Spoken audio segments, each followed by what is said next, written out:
around the girls, touching and smiling and talking in quick, unintelligible sound bites. Rachel hiked up her dress, stepped onto the felt platform, and cleared her throat. "All right, everyone," she called out, her arms spread wide. "Good to see that everyone's dresses are fitting nicely. How do the dresses feel?" "I still don't think this dress is right for me," Sarah immediately piped up. Rachel sighed and rolled her eyes. "What is wrong with your dress, Sarah?" "It's just not me." Sarah picked up the edges and dropped them with extra force. "I need something that really demonstrates who I am as a person. Something like..." Sarah walked past the white couches to the other end of the room and held one side of a gown. "Something like this." "For the 10th time, that's a wedding gown," Rachel said, her eyes lowering. "Yeah, but it's so me, isn't it?" Sarah held the fabric closer to her face. "Can I just try it on so you guys can see what I'm talking about?" "For the 10th time, no." Sarah let go of the wedding dress with a sour look on her face and stomped over the couches. "So, aside from Sarah's color commentary, does anyone have any issues with their dresses?" "Aside from the fact that they look like oranges?" Ella whispered to Nicole.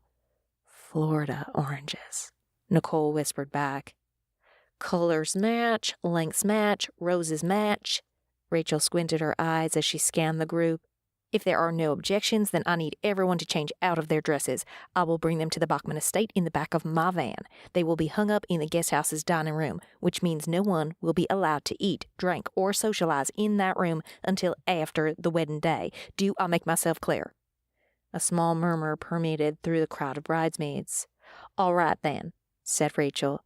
"Let's change back into our day clothes, carefully, very carefully." The group of girls disappeared again, leaving Angel and Cora with Nicole and the rest. "Weren't those just lovely dresses?" said Cora, her accent shifting to something more sing-songy. "You have such a wonderful eye for fashion and beauty," Angel responded.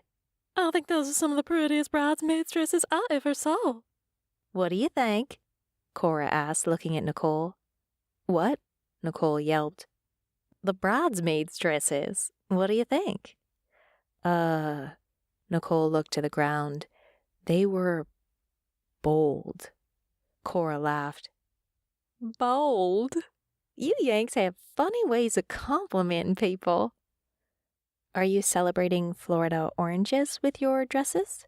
said Ella. Cora tilted her head. "Beg your pardon?" "I mean, why else would you have orange dresses?" Ella's brows lowered. "If you were not celebrating oranges." "You certainly are clever," Cora responded with a broad smile.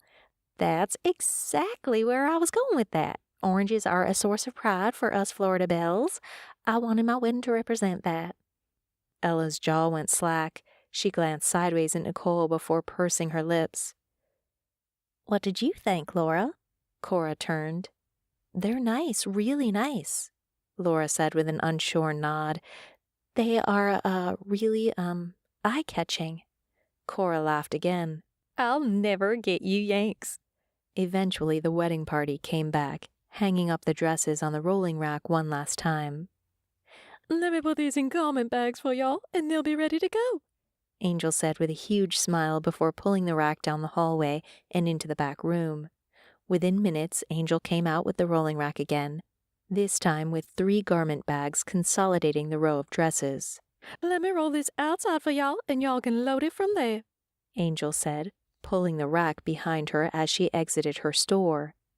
The rest followed suit, with Nicole hanging as far back as she could. Sarah lingered behind as well, detouring over to a second row of wedding gowns, touching them gingerly as she passed. "I still don't get why Cora is the only one who gets to wear one of these on her wedding day," she muttered to no one in particular. "I mean, what makes her so special?"